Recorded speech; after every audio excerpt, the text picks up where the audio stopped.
Welcome to the Living a Nordic Life podcast, where we explore a simpler, cosier and more intentional life the Nordic way. I'm Fiona McKenna, your Nordic living guide and founder of Living a Nordic Life, where I share all things Nordic living and show you that a Nordic life is the way to bring intentional calm and healthy habits into your own life, wherever you are in the world. Are you looking for ways to bring simplicity, coziness and calm into your life? Well, let me show you how. Visit the Living a Nordic Life website to explore how I can help you on your journey to simple, healthy and happy calm, the Nordic way. You can subscribe to the podcast right here. And if you want regular inspirational emails sent with love from Norway and straight to your inbox, don't forget to subscribe to the Living a Nordic Life newsletters. And so now let's dive into our episode. Let's talk about some Nordic living ideals, Nordic living concepts, if you like. Life in the Nordics, where I live in Norway, is balanced, simpler, slower, and I would say generally happier than many other places in the world. The Nordic countries are almost always top of the World Happiness Report, and with good reason. There are some lifestyle ideals and concepts that people here in the Nordics follow without thinking much about it, and they contribute to a great quality of life. Now, it would be flippant of me to think I could explain an entire region's outlook on life in one short podcast.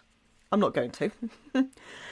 But we read so much about Nordic living that I want to share a few insights with you. And insights from somebody who hasn't grown up with it. I'm a foreigner here. I'm English and I live in Norway and I've been living here for a lot of years. And I'm also a keen observer. I'm a keen observer of different cultures because I've travelled very widely, and a keen observer of people. So I make a point of looking at how people live and what they talk about and the lifestyle and the things that work and the things that don't work. I have a lovely group of members in my Living a Nordic Life Facebook group. And if you're not in the group, maybe you've come from there actually, because there are quite a lot of us in there, 14,000 of us in there. But if you haven't come from there, then go onto Facebook and look for Living a Nordic Life and you will find the group. And come and join us. I'd love to see you there. But it's my go-to community on social media. It's the only place really that I go to, that I talk to people in. And we're always talking about the ways in which we can make our lives more Nordic, live more simply, and spend more time with intention. You know, doing things because we want to do them, not just being reactive to it or doing it because everybody else does it. It boils down to some simple lifestyle ideals that we can all adopt wherever we are in the world. And I always say this, you don't have to be here. You don't have to live in the Nordics. You don't have to have Nordic or Scandinavian heritage or whatever it is that you aspire to. You don't have to. We often think that we need to have lived in a place to embrace its way of living, or that we are wrongly borrowing another culture. You know what I'm talking about, don't you? There's a lot of talk about that. But in my opinion, that's not true. To be so enamoured of another culture that you want to follow some of their ways of living is actually one of the greatest compliments. Imagine if somebody wanted to follow the way you lived because they really liked it, or they thought it looked beautiful or a lovely way of living, or they saw that you were very happy. You wouldn't be offended by it, would you? You would think, oh my goodness, that's so lovely. Yes. And probably, can I help you? What can I tell you? We can make a choice to live however we want. You are allowed to make that choice. And we can choose the ways of living that speak to us the most strongly. The things that we like the most. You can pick and choose. You're allowed to do that. It's your life. So with that in mind, I thought it would be useful to share a little rundown of some of the more well-known kind of types of Nordic living, if you like. Nordic lifestyle ideals, Nordic lifestyle concepts. and how we can welcome them into our own lives, regardless of where we live in the world. So don't be put off if you're not in the Nordics and you've never visited here. It's okay. It's good. Let's start with my favourite one, which is friluftsliv. Nordic countries really know how to get outside. And spending time in the fresh air and surrounded by nature is a cornerstone of Nordic living, and especially here in Norway. Friluftsliv, which is a Norwegian word, it means outdoor living. It's all about getting outside in the fresh air. We try our best to be out in wild nature and away from civilization wherever possible. Nature and the natural world are really good for our physical health, but also for our mental health. And in the Nordics, it's something that we do daily. We get outside every single day. And I know that if you live in a city or a town or some kind of conurbation, or you're working very long hours, that might not always be possible. But it's healthy and it's good for us to make a conscious effort to spend structured time in nature and outside, away from the hustle and bustle of urban life. And if you're always out in, a city, or, you're getting out into a park is perhaps about as much as you can do where you live, or it's all concrete, it can seem quite frightening actually to be out in nature, I have to say, and the forest can seem quite daunting, or wide open spaces. But a little bit at a time and you'll see the benefits that it can bring. So how do we embrace friluftsliv? Well, we get outside every day. That's what we do here. Even if you just go and stand on your doorstep and look up at the sky, look up at the night sky, especially in the winter, it's a very good time to go and look at the stars. We're mindful of the positive effect that nature can have on our moods. Initially, you probably don't notice, but then after you've been out for an hour, you start to feel a little calmer. You can breathe a little more easily. A couple of hours and your mood starts to improve. It raises your base level of happiness. You can make a special day each week to spend more time than usual in the fresh air. Here in Norway, that is a Sunday. Everybody goes out on a Sunday. It's always about 12 o'clock as well. You can set your watch by it. But Sunday is a special day to be outside in nature, regardless of the weather. The rain does not put us off. Snow doesn't put us off. -degrees, nothing. We're out there. You can explore some new sports or activities that will take you outside. Something that gets you enthusiastic. It could be running, skiing, ice skating, something on water. For me, it's foraging and hiking. I love hiking. And especially if there's something at the end, like a beautiful view, or we go to the top of a mountain, or there is a little cabin at the end serving waffles after a bit of a hike, quite like that as well, or maybe a bakery, or foraging for berries, or just going to photograph flowers, for example. It gives you an opportunity to try something new, and you spend time outside, and there's got some structure to it as well. Hygge. Have you heard of that? I bet you have. Do you know what? There are entire communities on social media built on the concept of hygge. And they're not small either. We're talking several 100,000 people in each of these, if you haven't already been there and explored them, and I bet you have. So many people have read the little book of hygge and decided that it's a lifestyle they want to have in their own lives, that they need in their own lives. And this often leads them further into different ways of living, different ways of Nordic living, and choosing a simpler, more intentional lifestyle. Hygge is something that was coined by the Danish, although it's a word that's used in most Scandinavian languages in one form or another. It's a way of life in Denmark that focuses on simple pleasures, making the most of every day, and enjoying the things in life that you already have, without having to strive in a stressful way to constantly have something that someone else has. Do you know that feeling? Keeping up with the Joneses. Don't do it. Have a little more hygge in your life and just appreciate the things that you have. Because I promise you that your life is lovely if you look around closely at it. You will have beautiful moments. There's no right or wrong way with hygge, despite what some people say, that it must be blankets and it must be candles and it must be hot chocolate. No, forget about that. It's all about what you like and what you enjoy in life. So how can we welcome some Nordic hygge into our lives? Well, we can begin to look at the little things that spark joy and happiness. You've got those every day, I promise you. Just stop for a moment and look. You can make moments of calm in your day. And it doesn't need to be anything big, but make special times to make the most of simply being alive. Make your home a welcoming and cosy nest that you want to spend time in and you want to come home to. We spend a lot of time in our homes, don't we? You want it to feel cosy and lovely. Think about what you've got around. Think about the things that you look at every day. Do they bring you joy?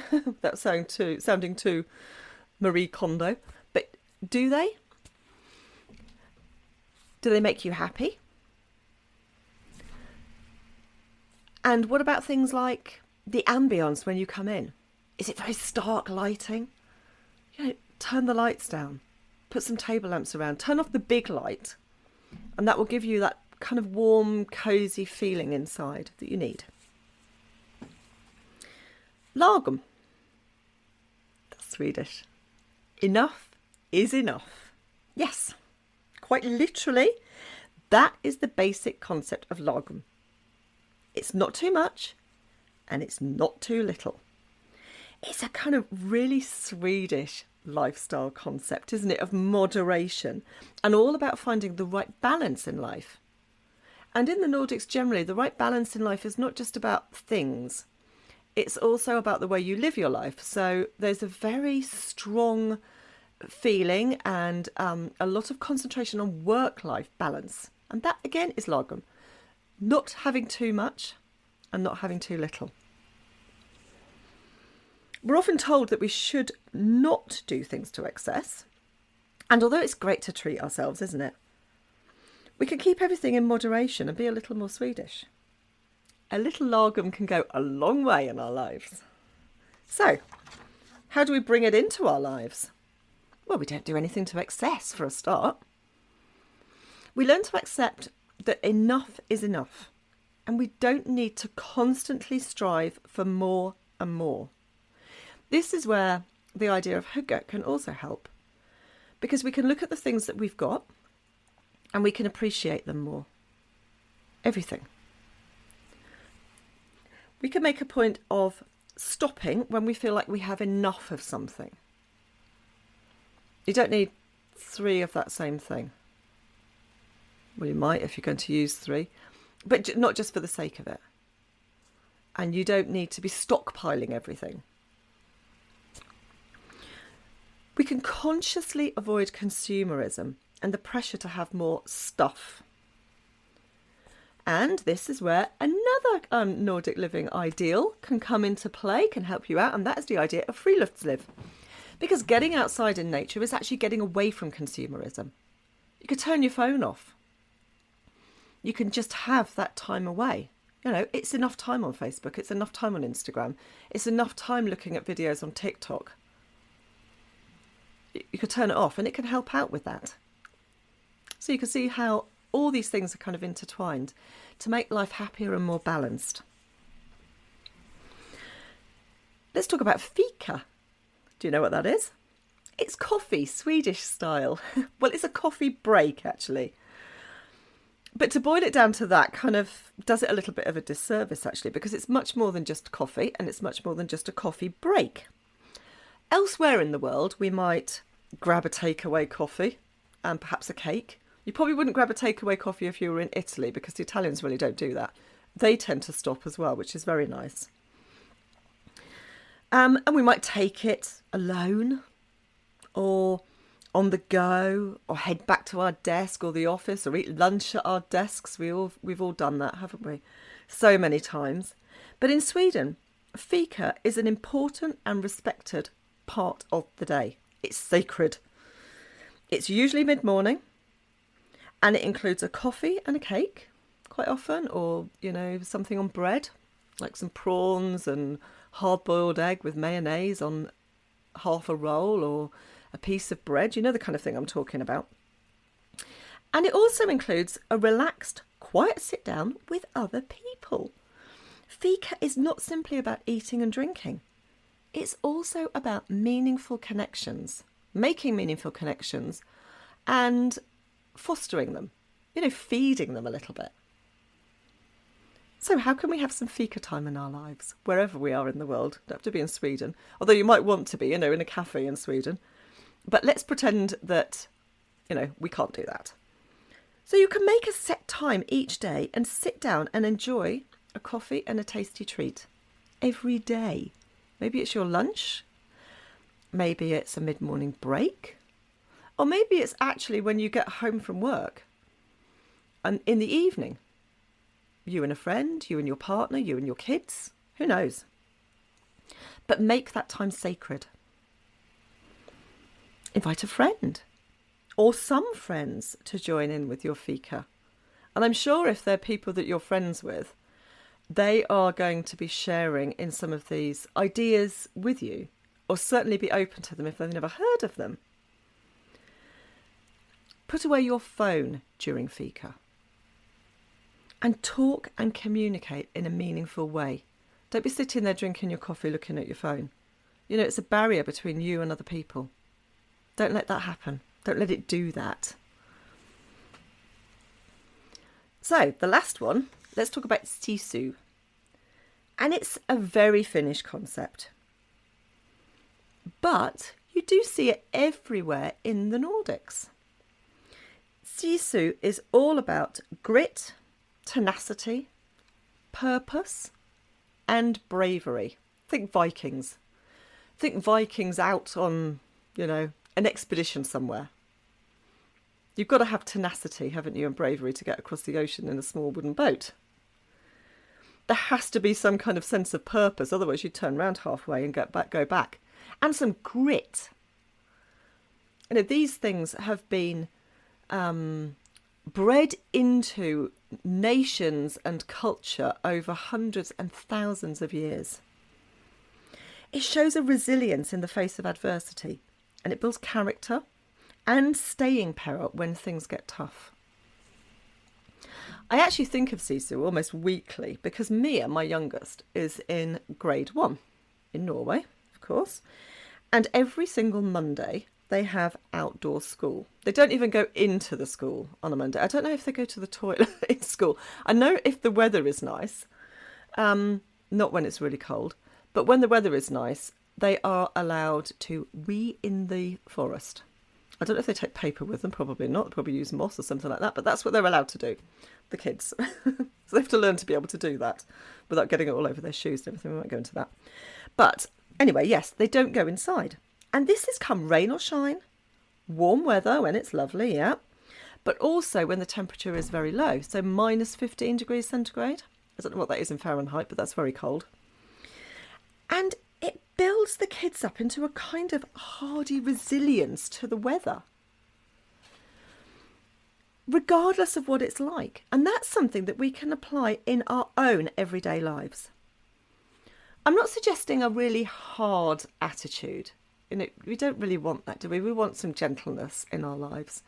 We don't need that hard attitude, but certainly a gentle and firm resilience and a bravery inside.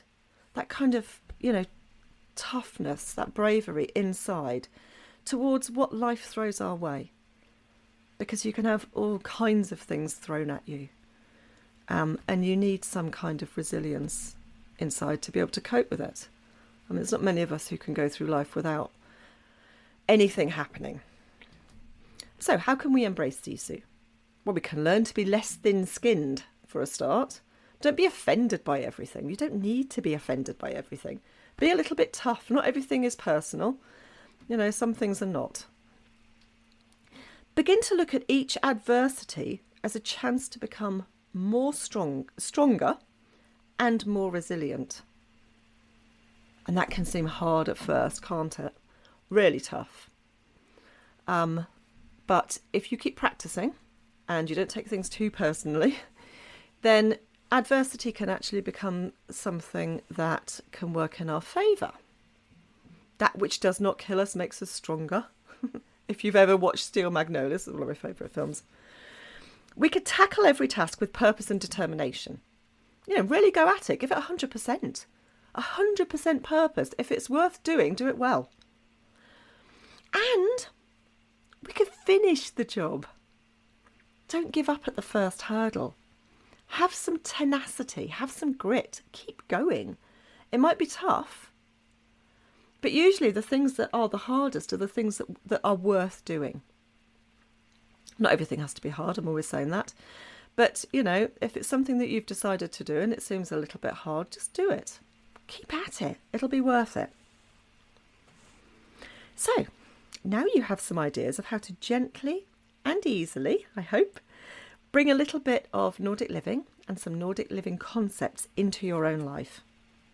Doesn't have to be huge, sweeping changes, unless you want to, but it doesn't have to be. It can be simple and small, but remember that each step takes you closer to that. And I will see you in the next episode. If you've enjoyed this episode, please subscribe to the Living a Nordic Life newsletters so you can get an email when I release a new episode. It's a quick and easy way to keep up with all things Nordic living. Please visit livinganordiclife.com. You can listen to Living a Nordic Life on lots of podcast apps, including Spotify, Apple Podcast, Google Podcasts, and plenty of others. If you've enjoyed the Living a Nordic Life podcast, why not leave me a rating? So that's the end of Living a Nordic Life for today, and I look forward to seeing you next time.